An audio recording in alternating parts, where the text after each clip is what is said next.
তিথি এমএনসিতে চাকরি পাওয়ার পরেই তার বাবা মা ভালো পরিবার দেখে মেয়ের বিয়ে দেয়। তিথি শুধু শিক্ষিত নয়, তিথি রান্নাবান্না করতেও বেশ পছন্দ করে।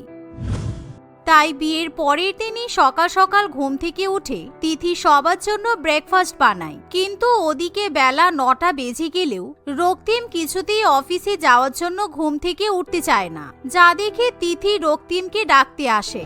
তোমার অফিস কটা থেকে? তুমি অফিসে যাবে না? 10টা বেজে গেলেই আমাকে অফিসের জন্য বেরিয়ে যেতে হবে। আমার অবশ্য 11টা থেকে অফিস। আমি সকালবেলা তোমার জন্য সেই কখন ব্রেকফাস্ট বানিয়ে রেখেছি, এদিকে তুমি উঠছই না। আজকে কি তুমি অফিসে যাবে না? অফিস? আমি আমার অফিসে যাব কেন? আমি তো অফিসে যাই না। তাছাড়া আমার অফিসে যেতে ভালো লাগে না। তুমি বারবার ডেকে আমার ঘুম ভাঙিয়ে দিও না। আমার বোন বলে মানুষের নাকি 8 থেকে 10 ঘন্টা ঘুমের প্রয়োজন, তবেই মাথায় বুদ্ধি বেশি আসে, বুঝেছো? এই বলে রক্তিম আবার শুয়ে পড়ে। কিন্তু তিথি তার নতুন বরের মুখে এরকম কথা শুনে একেবারে আকাশ থেকে পড়ে। সে বাড়ি বাড়ি রক্তিমকে ডাকাডাকি করলেও রক্তিম আর কিছুতেই ঘুম থেকে উঠতে চায় না। অন্যদিকে তিথির শাশুড়ি মা কবিতা দেবী এবং তার ননদ রাত্রি অফিসে যাওয়ার জন্য তৈরি হয়ে নেয়। বৌমা, ও বৌমা, কোথায় গেলে? আমাদেরকে ব্রেকফাস্ট দিলে না তো? অফিসে যাওয়ার জন্য তো লেট হয়ে যাচ্ছে, তাড়াতাড়ি খেতে দাও, আর লাঞ্চটাও কিন্তু প্যাক করে দিও। শাশুড়ি মায়ের কথা শুনে তিথি খুবই অবাক হয়ে বাইরে বেরিয়ে আসে। আমি তোমার বাবা মায়ের মুখে শুনেছিলাম আপনাদের পরিবারে নাকি সবাই চাকরি বাকরি করে, কিন্তু কই, রক্তিম তো অফিসে যাওয়ার জন্য ঘুম থেকেই উঠছে না। বলল ও নাকি অফিসে যায় না। এদিকে দেখছি আপনারা দুজনে অফিসে যাচ্ছেন। কি ব্যাপার? বাড়ির ছেলেরা কি কোনো কাজ করে না? আসলে কি বলতো বৌমা, আমাদের বাড়ির ছেলেরা পড়াশোনা করতে পছন্দই করে না। ওরা কেউ পড়াশোনা শেখেনি, তাই ওরা চাকরি বাকরিও পায়নি। আমাদের বাড়ির মেয়েরাই শিক্ষিত, আর আমরাই চাকরি করে সংসার চালাই। হ্যাঁ বৌদি, আসলে আমাদের বাড়ির ছেলেদের মোটেই বুদ্ধি শুদ্ধি নেই, ওরা একেবারেই মূর্খ। আমার দাদা একেবারে আমার বাবার মতোই হয়েছে। মা নিজেই চাকরি বাকরি করে আমাদের সংসার চালিয়ে এসেছে, এখন আমিও মায়ের মতো চাকরি করছি। তুমি চাকরি বাকরি করো দেখে আমরা তোমাকে দাদার বউ হিসেবে পছন্দ করেছি, কারণ এতে করে আমাদের সংসারে কোনো অসুবিধা হবে না। এমন কথা শুনে তিথি ভীষণই রেগে যায়, কারণ সে স্বপ্নেও ভাবতে পারেনি তার স্বামী অশিক্ষিত হবে। কারণ তিথি অনেক রেপুটেড স্কুল এবং ইউনিভার্সিটি থেকে পড়াশোনা করে। কি, আমি একটা অশিক্ষিত মূর্খ ছেলেকে বিয়ে করেছি? আমি এটা কিছুতেই মেনে নিতে পারবো না। আপনারা বিয়ের আগে আমাকে বলেননি কেন? রক্তিম অশিক্ষিত জানলে আমি ওকে কখনোই বিয়ে করতাম না। আপনারা জেনে শুনে আমার জীবনটা নষ্ট করলেন। আরে বৌমা, তুমি রাগ করছো কেন? এখন তো বিয়ে হয়ে গেছে, কিছু আর করার নেই। তবে আমাদের বাড়িতে তোমার কোনো কিছুর অভাব হবে না। এই দেখো, আমি নিজে ইনকাম করি, রাত্রিও ইনকাম করে, তুমিও ইনকাম করো, তাতেই তো আমাদের সংসার ভালোভাবে চলে যাবে। তিথি চাইলেও তার শাশুড়ি মায়ের সঙ্গে ঝগড়া করতে পারে না, কারণ তার অফিসে যাওয়ার জন্য এমনিতেই লেট হয়ে যায়। তাই সে কোনো রকমই খাওয়া দাওয়া সেরে অফিসে চলে যায়। তবে মনে মনে সে তার শ্বশুরবাড়ির পরিবারের উপর খুবই রেগে থাকে। সন্ধ্যাবেলা বাড়িতে এসে তিথি দেখে বাড়ির ছেলেরা অর্থাৎ সুজয় বাবু এবং তার 2 ছেলে রান্নাবান্না করে রেখেছে। এই তো তুমি অফিস থেকে ফিরে এসেছো। আমি তোমার জন্য বাসন্তী পোলাও, মাটন কষা সমস্ত কিছু রান্না করেছি। আজকে সকালবেলা তুমি নাকি আমার জন্য ব্রেকফাস্ট বানিয়েছিলে, তাই আমি ভাবলাম তোমার জন্য ডিনারটা বানিয়ে রাখি। আমার ছেলেটা অশিক্ষিত হলেও ও কিন্তু মন থেকে খুবই ভালো। তুমি আর রাগ করে থেকো না বৌমা, কারণ তোমাকে সংসারে কোনো কাজই করতে হবে না। সব কাজকর্ম আমাদের বাড়ির ছেলেরাই করে দেবে। শাশুড়ি মায়ের কথা শুনে তিথির কিছু বলার থাকে না, কারণ এখন তার কাছে কোনো উপায় নেই। আচ্ছা ঠিক আছে, কিন্তু সারাদিন পর অফিস থেকে ফিরে এসে আমি এরকম পোলাও মাংসের মতো রিচ খাবার খেতে পারবো না, আমার শরীর খারাপ করতে পারে। আমি কিছুক্ষণ পরে খাবো। রক্তিম, তুমি একটা কাজ করো, আমাকে দুধ ছাড়া লিকার চা বানিয়ে দাও তো। এই শুনে রক্তিম তখনই ভালো করে দুধ ছাড়া বেশি করে চা পাতা দিয়ে তিথিকে কড়া চা বানিয়ে দেয়। কিন্তু তিথি সেই চা মুখে দেওয়া মাত্রই বলে, তুমি এটা কি চা বানিয়েছো? আমি তোমাকে দুধ কম দিয়ে হেলদি চা বানাতে বলেছিলাম, কিন্তু তুমি চায়ের মধ্যে অর্ধেক কৌটো চিনি ঢেলে দিয়েছো। এই চাটা আর কোনো মতেই খাওয়া যাবে না। আমি মুড ফ্রেশ করার জন্য চা বানাতে বললাম, তুমি দেখছি আমার মুডটাই খারাপ করে দিলে। এমা, আমি তো ভাবলাম তোমার মাথাটা গরম আছে, তাই আমি একটু মিষ্টি মিষ্টি চা করে দিলে তোমার মুখ দিয়ে মিষ্টি মিষ্টি কথা বের হবে, কিন্তু এখন তো দেখছি তার উল্টো হয়ে গেল। আমার মনে হয় চিনিটা আরেকটু বেশি দেওয়া উচিত ছিল। রক্তিমের কথা শুনে তিথি অত্যন্ত রেগে যায়, তাই সে চুপচাপ নিজের ঘরে চলে যায়। পরের দিন তিথি তার অফিসের এক ইম্পর্টেন্ট মিটিংয়ে ব্যস্ত থাকে, কিন্তু এমন সময় বাড়ির কলিং বেল বারে বারে বাজতে থাকে। কেউ দরজা খুলছে না দেখে তিথি বিরক্ত হয়ে দরজা খুলতে যায়। ম্যাডাম, আপনাদের জন্য প্রচুর পার্সেল আছে, আপনি একটু বিলটা চেক করে পেমেন্টটা করে দেবেন প্লিজ। আপনারা চাইলে পার্সেলগুলো একবার দেখে নিতে পারেন ঠিক আছে কিনা। তিথি দেখে তাদের বাড়ির সামনেটা পার্সেলে ভর্তি হয়ে আছে। সেখানে সবজি, ফ্রোজেন আইটেম থেকে শুরু করে TV, fridge, hair dryer, AC সমস্ত কিছুই থাকে, যা দেখে তিথি একেবারে আকাশ থেকে পড়ে। এমন সময় তিথির দেওর আকাশ সেখানে এসে বলে, বৌদি তুমি এখানে? আমি তো তোমাকেই খুঁজছিলাম। অনলাইনে নাকি সবকিছু কিনতে পাওয়া যায়, তাই আমি ভাবলাম আজকে অনলাইনে সবজি অর্ডার করি। তারপর দেখলাম আমাকে ফ্রিতে অনেকগুলো গিফট দেবে বলছে, তাই আমি সবজির সঙ্গে ওই গিফটগুলো অর্ডার করেছি। আসলে আকাশ ভুলবশত সেগুলো গিফট আইটেম মনে করে সমস্ত কিছু অর্ডার করে দেয়। সবজির আইটেম কেনার সময় রেকমেন্ডেশন হিসেবে অনেক কিছু দেখায়, আর আকাশ যেহেতু মোটেই ভালো মতো ইংরেজি পড়তে পারতো না, তাই সে সমস্ত প্রোডাক্টগুলো ফ্রিতে গিফট পাবে বলে ভেবে নেয়। সেই জন্য কোনো কিছু না চিন্তা করেই আকাশ সমস্ত কিছু অর্ডার করে বসে থাকে। তোমার মতো আকাট মূর্খ আমি বাবার জন্মেও দেখিনি। কখনো শুনেছো সবজি কেনার পর কাউকে ফ্রিতে টিভি, ফ্রিজ, এসি গিফট হিসেবে দেয়? এই যে দাদা শুনুন, আমরা এই প্রোডাক্টগুলো কিছুই নিতে পারবো না, আপনি শুধু সবজি বাদে বাকি প্রোডাক্টগুলো নিয়ে চলে যান। সরি ম্যাডাম, আসলে অর্ডার করার আগেই এগুলো নন রিটার্নেবল লেখা ছিল। আপনাদের এত দামি পার্সেল দেখে তো অর্ডার করা উচিত ছিল, তাই আমি পার্সেলগুলো রিটার্ন নিয়ে যেতে পারবো না। এই কথা শুনে তিথিকে বাধ্য হয়ে পেমেন্ট করতে হয় আর সমস্ত জিনিসগুলো নিয়ে নিতে হয়। কিন্তু তিথি তার দেওর আকাশকে খুবই কথা শোনায়। আকাশের এরকম কীর্তিকলাপের কথা শুনে তিথির শ্বশুরবাড়ির লোকেরা কিছুই মনে করে না, কারণ তারা বাড়ির ছেলেদের এরকম মূর্খামি দেখতে অভ্যস্ত। কখন থেকে এখানে এসেছি, আমার মাথাটা খারাপ হয়ে যাচ্ছে। এত মূর্খর মধ্যে থাকলে আমিও কোনোদিন মূর্খ হয়ে যাব। আজকে একবার বান্ধবীদের সঙ্গে বেড়াতে যাব, না হলে মনে হচ্ছে আমি পাগল হয়ে যাব।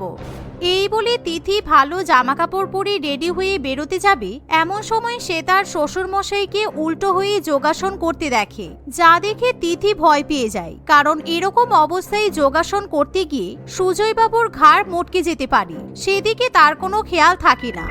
আরে বাবা, আপনি কি করছেন? এখনই আপনার ঘাটটা ভেঙে যাবে, আপনি থামুন। শুধু শুধু যোগাসন করতে গিয়ে মূর্খামির মতো কাজ করে নিজের শরীরটা খারাপ করবেন না। কি বলছো কি বৌমা? আমি অশিক্ষিত বলে পাড়ার লোকেরা তো আমাকে প্রত্যেকদিন খোটা দেয়, তাই আমি একটা জায়গায় পড়ে দেখলাম এইভাবে উল্টো হয়ে শুয়ে থাকলে নাকি মাথায় বুদ্ধি বাড়ে, তাই আমি নিজের বুদ্ধি বাড়ানোর চেষ্টা করছি, বুঝেছো? যেমন আপনি তেমনই আপনার ছেলেরা। এখন বুঝতে পারছি আপনার ছেলেরা এরকম বুদ্ধি কোথা থেকে পেয়েছে। যাক, আপনারা অশিক্ষিত হতে পারেন, কিন্তু বাড়িতে এন্টারটেনমেন্টের অভাব হয় না। যাক বৌমা, তুমি একমাত্র মানুষ যে আমার কদর বুঝলে। এখন তুমি যাবার সময় একটু লাইট পাকা অফ করে দিও তো, তাহলে আমাকে আর এই যোগাসন থেকে উঠতে হয় না। আমি একেবারে যোগাসন শেষ করে তারপর উঠবো। ঠিক আছে। Hello Alexa, please turn off the light and fan. এই বলে তিথি বাড়ি থেকে বেরিয়ে যায়, কিন্তু এদিকে এমনি এমনি লাইট এবং পাখা বন্ধ হয়ে যাওয়ায় সুজয়বাবু প্রচন্ড পরিমাণে অবাক হয়। রাত্রিবেলা তিথি যখন ঘোরাফেরা করার পর বাড়িতে ফিরে আসে, তখন বাবা, তুমি কেন বাচ্চাদের মতো করছো? আমি যদি বারবার এরকম আলো পাখা বন্ধ করে চালাতে থাকি, তাহলে তো আলোগুলো এবার কেটে যাবে। তুমি এখন নিজের কাজে যাও তো, আমার মাথাটা খারাপ করো না প্লিজ। কি হয়েছে রাত্রি, তুমি বাবার সঙ্গে এভাবে কথা বলছো কেন? আসলে কয়েকদিন আগে আমি একটা অ্যালেক্সা কিনে বাড়িতে সেট আপ করেছিলাম। আমার অ্যালেক্সা সেট আপ করা নিয়ে তোমাদের কোনো সমস্যা হয়নি তো? শোনো বৌদি, তুমি নিজে স্মার্ট বলে সেই স্মার্টনেস সব জায়গায় দেখানোর কোনো দরকার নেই। তুমি যে অ্যালেক্সাকে দিয়ে লাইট পাখা বন্ধ করালে, সেটা বাবার সামনে বলার কি দরকার ছিল? বাবা এখন বারবার কমেন্ট দিয়ে আলো পাখা বন্ধ করতে চাইছে আর জ্বালাতে চাইছে। রাত্রির কথা শুনে তিথি তার শ্বশুর মশাইকে বোঝানোর চেষ্টা করলে সুজয়বাবু কোনো কথা শুনতে চায় না। সে বারে বারে অ্যালেক্সার সঙ্গে কথা বলার চেষ্টা করে। এমনকি পরের দিন ভোরবেলা হঠাৎই হোম থিয়েটারে দুমদাম গান বেজে ওঠে, যার ফলে প্রত্যেকেরই ঘুম ভেঙে যায়। তিথি বাইরে বেরিয়ে দেখে সুজয়বাবু তখনও পর্যন্ত অ্যালেক্সাকে ভুলভাল কমেন্ট দেওয়ার চেষ্টা করছে। এভাবেই তিথি শ্বশুরবাড়ির পুরুষ সদস্যরা মাঝে মধ্যে মূর্খামি করে থাকে। একদিন তিথির অফিসে অনলাইনে একটা মিটিং থাকে, তাই তিথি তার স্বামীকে একটা সাদা শার্ট দিয়ে বলে, রক্তিম, আমাকে এখনই অফিসের মিটিং এর জন্য বেরোতে হবে। তুমি প্লিজ কোনো রকমে এই শার্টটা একটু তাড়াতাড়ি ড্রাই ক্লিন করে দাও তো। এই বলে তিথি রক্তিমকে শার্টটা দিয়ে দেয়, কিন্তু রক্তিম ড্রাই ক্লিন মানে বুঝতে পারে না। রক্তিম ভাবে ড্রাই ক্লিন মানে হয়তো ফু দিয়ে পরিষ্কার করা, তাই রক্তিম অন্য ঘরে গিয়ে ফু দিয়ে শার্টটা বাড়ি বাড়ি পরিষ্কার করার চেষ্টা করতে থাকে। অন্যদিকে তিথির মিটিং শুরু হয়ে যাওয়ায় সে সাদা শার্ট না পরে মিটিং জয়েন করে। এমন সময় রক্তিম সেখানে এসে বলে, এই দেখো কি সুন্দর ফু দিয়ে তোমার শার্টটা ড্রাই ক্লিন করে দিয়েছি, এবার তুমি নিশ্চিন্তেই শার্টটা পরতে পারো। রক্তিমের কথা তিথির অফিস কলিগরা সবাই শুনে ফেলে, তাই তারা খুবই হাসাহাসি করে। অফিসের বসও নিজের হাসি চেপে রাখতে পারে না। আচ্ছা, এই জন্যই আমরা এতবার তোর বরকে দেখতে চাইছিলাম, কিন্তু তুই আমাদের কখনোই তোর বরকে দেখাতে চাসনি। হ্যাঁ রে, তুই কি জেনে শুনে একটা পাগলকে বিয়ে করলি? আপনাদের সঙ্গে আমার জব নিয়ে সম্পর্ক, আমার পার্সোনাল লাইফে কারোর ইন্টারফেয়ার করার কোনো অধিকার নেই। আর তাছাড়া আমার হাজবেন্ড অনেক ভালো, আমাকে প্রত্যেকদিন ব্রেকফাস্ট, লাঞ্চ, ডিনার বানিয়ে দেয়, আমার সমস্ত কথা শোনে। আমি রক্তিমের ওয়াইফ হিসেবে অনেক খুশি। তিথির কথা শুনে তার অফিস কলিগরা সবাই চুপ করে যায়। রক্তিমও তার বউয়ের মুখে এরকম ভালো ভালো কথা শুনে খুবই খুশি হয়। আমি প্রথমবার তোমার মুখে এত প্রশংসা শুনলাম। আমি ভাবতাম আমি অশিক্ষিত বলে তুমি আমাকে পছন্দ করো না। হ্যাঁ, আমি আগে অশিক্ষিতদের পছন্দ করতাম না, কিন্তু তারপর বুঝলাম আসলে অশিক্ষিত বা শিক্ষিত নয়, মানুষের মনটা ভালো হওয়াটা বেশি দরকার। তুমি অশিক্ষিত হলেও বর হিসেবে তুমি খুবই ভালো, তোমার মতো বর আমি ভাগ্য করে পেয়েছি। এভাবেই তিথি ধীরে ধীরে শ্বশুর বাড়িতে নিজেকে মানিয়ে নেয় এবং সে সবার সাথে হাসি খুশি বসবাস করতে থাকে। নূপুর তার গরিব শাশুড়ি মা বাসন্তী দেবীর সঙ্গে কমলপুর নামক গ্রামে বাস করে। তারা অনেক গরিব হওয়ায় তাদের বাড়িতে কোনো শৌচালয় ছিল না, তাই তারা তাদের এলাকার সরকারি শৌচালয় ব্যবহার করত। ওই এলাকায় নূপুরদের পরিবারের মতো আরো অনেক গরিব পরিবার ছিল, যাদের বাড়িতেও শৌচালয় ছিল না। তারা সবাই সরকারি শৌচালয় ব্যবহার করত। একদিন সকালবেলা নূপুর ঘুম থেকে উঠে সরকারি শৌচালয়ে যায়। ওরে বাবা, এত লম্বা লাইন! রোজ লাইন পড়ে ঠিকই, কিন্তু আজকে এত লম্বা লাইন কেন? সারা গ্রামের লোকের কি একসঙ্গে পটি পেয়ে গেল? ওরে বাবা রে, পেটটা বড্ড ব্যথা করছে, যাই গিয়ে লাইনে দাঁড়াই। এই বলে নূপুর সরকারি শৌচালয়ের লম্বা লাইনে গিয়ে সবার শেষে দাঁড়িয়ে পড়ে। এতক্ষণ লাইনে কিভাবে দাঁড়াবো? কাল থেকে পেটটা ব্যথা করছে, এতক্ষণ লাইনে দাঁড়ালে আমার তো এখানেই হয়ে যাবে। দেখি সবাইকে একটু অনুরোধ করে যদি আমাকে আগে যেতে দেয়। এই যে কাকিমা, আমাকে একটু আগে যেতে দেবে গো, আমার না পেট খারাপ করেছে। আরে থাম তো বাপু, 2 ঘন্টা ধরে আটকে দাঁড়িয়ে আছি, সবাই ভেতরে এক এক করে যাচ্ছে আর বেরোনোর নামই করছে না। মনে হয় বাড়িতে ঘুমানোর জায়গা নেই, তাই শৌচালয়ে এসে ঘুমাচ্ছে।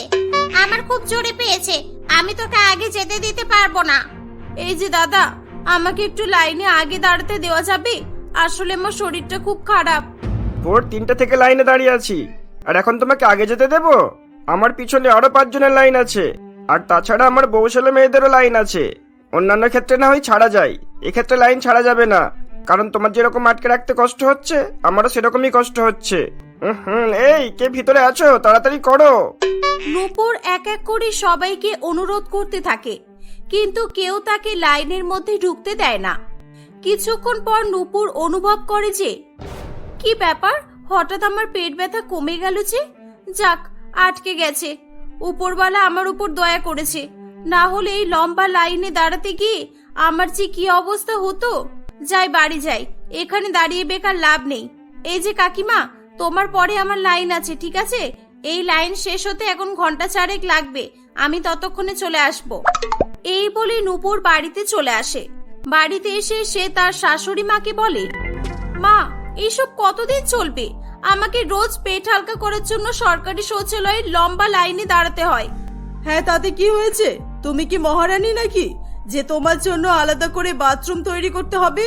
এটা ভুলে যেও না, তুমি গরিব পরিবার থেকে বিদায় হয়ে গরিব পরিবারেই এসেছো। কিন্তু মা, গরিব পরিবার থেকে এসেছি ঠিকই, কিন্তু আমাদের বাড়িতে মাটির তৈরি হলেও অন্তত একটা বাথরুম ছিল। ওসব কথা আমি শুনতে চাই না, যাও এখন আমার জন্য গিয়ে শৌচালয়ের লাইন দাও, আমি কিছুক্ষণ পরে যাব। শয়তান বুড়ি, একটা বাথরুম বানানোর মুরত নেই, আর নিজে পেট হালকা করবে, তাও আবার আমাকে গিয়ে লাইন দিতে বলছে। নিজের ছেলেকে তো শহরে ইনকাম করতে পাঠিয়েছে, সেই টাকাগুলো নিয়ে বুড়ি করছে কি? কি বললাম শুনতে পেলে না? তাড়াতাড়ি যাও, শৌচালয়ের লাইন বেড়ে গেলে তারপরে আবার আরো অসুবিধায় পড়বো। ঠিক আছে মা, যাচ্ছি।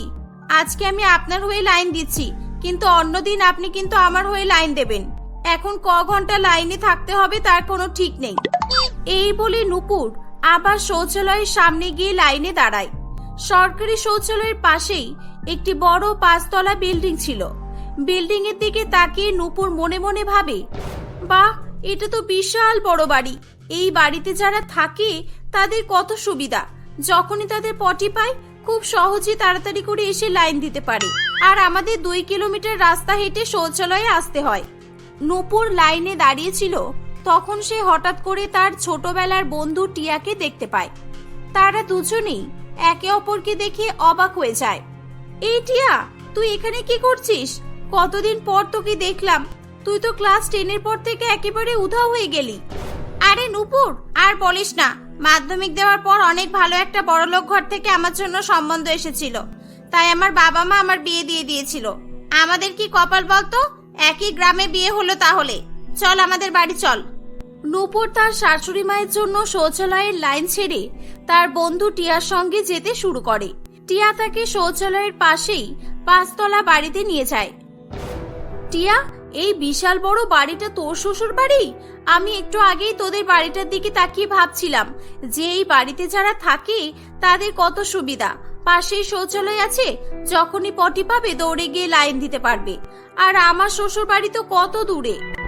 তুই কি পাগল? আমি সরকারি শৌচালয়ে লাইন দিতে যাব কেন? আমাদের বাড়িতে প্রত্যেকটা রুমের সঙ্গে অ্যাটাচ বাথরুম আছে। ওই সরকারি দুর্গন্ধময় বাথরুমে যাওয়ার আমার কোনো প্রয়োজন পড়ে না। আচ্ছা তুই বস, আমি তোর জন্য কিছু খাবার নিয়ে আসি। টিয়া নূপুরের জন্য বেশ কিছু ভালো ভালো খাবার নিয়ে আসে। অনেকদিন পর ভালো মন্দ খাবার দেখতে পেয়ে নূপুর সেগুলো সব খেয়ে ফেলে। কিছুক্ষণের মধ্যেই তার পেট গুড়গুড় করতে শুরু করে। এই, আমি তোদের বাথরুমটা ব্যবহার করতে পারবো রে? আমার পেটটা খুব ব্যথা করছে। আসলে সরকারি শৌচালয়ে লম্বা লাইন দেখে প্রত্যেকদিন আমার পটি আটকে যায়। হ্যাঁ হ্যাঁ, অবশ্যই যা না, এতে আবার জিজ্ঞাসা করার কি আছে? কোনো অসুবিধা নেই, যা যা। টিয়ার কথা শুনে নূপুর তাদের বাথরুমে চলে যায়।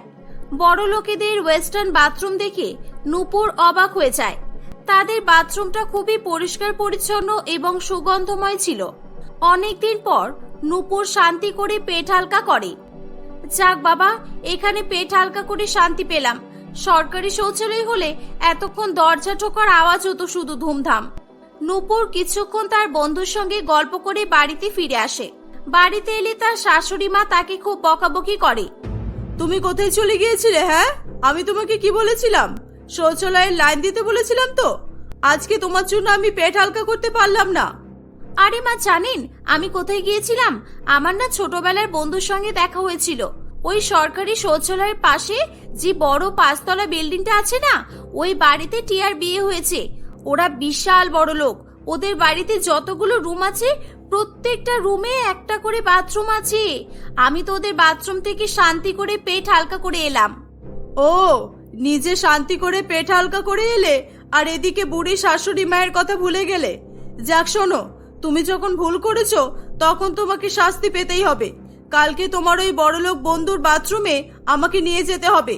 আমিও দেখতে চাই বড়লোকদের বাথরুম কেমন হয়। ঠিক আছে মা, আমি নিয়ে যাব।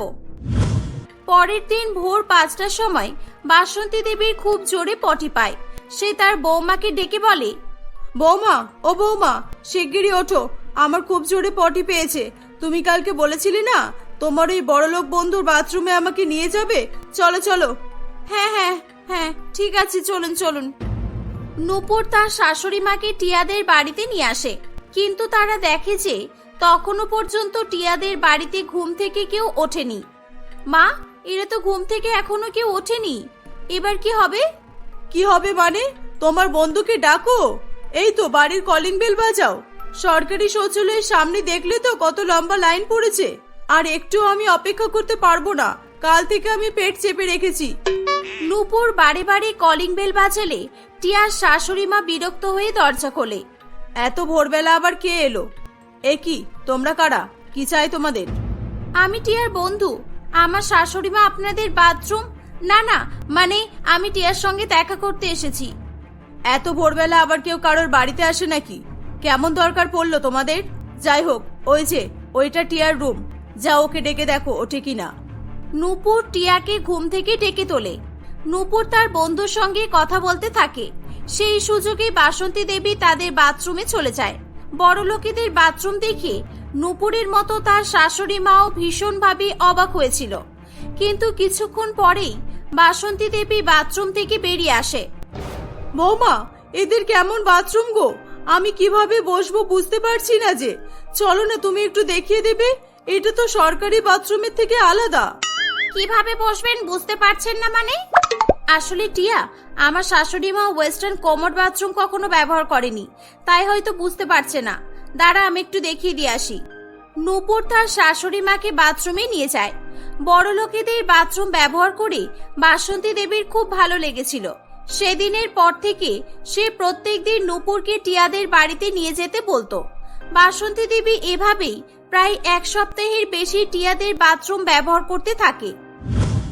এমনই একদিন ভোরবেলা, মা, আমি আর আমার বড়লোক বন্ধুর বাথরুমে আপনাকে নিয়ে যেতে পারবো না। সবকিছুর একটা সীমা আছে। একদিন দুদিন হলে ঠিক আছে। ও আমার ছোটবেলার বন্ধু বলে ও হয়তো আমাকে কিছু বলতে পারছে না, কিন্তু আমার তো একটা মান সম্মান আছে। রোজ রোজ এভাবে আপনি ওদের বাথরুমে গেলে ওরা কি ভাববে বলুন তো? কই, কেন? কি ভাববে? তোমার বন্ধু তো বলেছে ওদের বাথরুম ব্যবহার করার জন্য। তুমি আমাকে নিয়ে যাবে কিনা বলো, না হলে আমি একাই চলে যাচ্ছি। ওই সরকারি শৌচালয়ে লম্বা লাইন দিয়ে আমি আর পটি করতে পারবো না। আমার তো বড় লোকেদের বাথরুম ব্যবহার করার অভ্যাস হয়ে গেছে। মা, এটা কিন্তু ঠিক নয়। আমি আপনাকে নিয়ে যাব না। আপনার যাওয়ার হলে আপনি একাই যান। বাসন্তী দেবী তার বৌমার উপর রাগ করে একাই টিয়াদের বাড়িতে চলে যায়।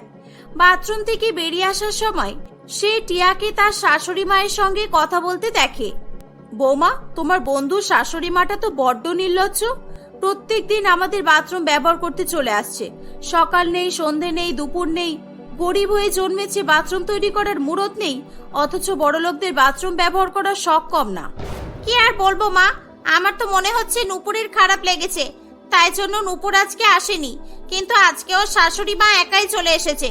আপনি চিন্তা করবেন না, আমি আজকে সরাসরি নূপুরের শাশুড়ি মাকে বারণ করে দেব। তাদের কথা শুনে বাসন্তী দেবীর খুব খারাপ লাগে। সে মন খারাপ করে বাড়িতে চলে আসে। বাড়িতে এসে নূপুরকে সে সব কথা খুলে বলে। মা, আমি তো আপনাকে আগেই বলেছিলাম, কেউ নিজের বাড়ির বাথরুম কখনোই কারোর সঙ্গে শেয়ার করতে চায় না। তবে আপনার জন্য একটা সুখবর আছে। আপনি যখন ওদের বাথরুমে গিয়েছিলেন, তখন আমাদের পাড়ায় সরকার থেকে কিছু লোক এসেছিল। যাদের যাদের বাড়িতে বাথরুম নেই, সরকার থেকে তাদের বাথরুম করে দেওয়া হবে। আমি ফর্ম ফিল আপ করে দিয়েছি। 15-20 দিনের মধ্যেই ওরা এসে আমাদের বাথরুম তৈরি করে দিয়ে যাবে। আরে বাহ, খুব ভালো কাজ করেছো বৌমা। আমি আর ওই বড় লোকেদের বাথরুমে যাব না। এই 15-20 দিন কষ্ট করে আমরা ওই সরকারি শৌচালয় ব্যবহার করব। সেদিনের পর থেকে নূপুর এবং বাসন্তী দেবী আবার সরকারি শৌচালয় ব্যবহার করতে শুরু করে। 15-20 দিন পর সরকার থেকে লোক এসে নূপুরদের বাড়িতে বাথরুম তৈরি করে দিয়ে যায়। এভাবেই তাদের জীবন থেকে শৌচালয় নিয়ে সমস্যা চিরতরে দূর হয়ে যায়।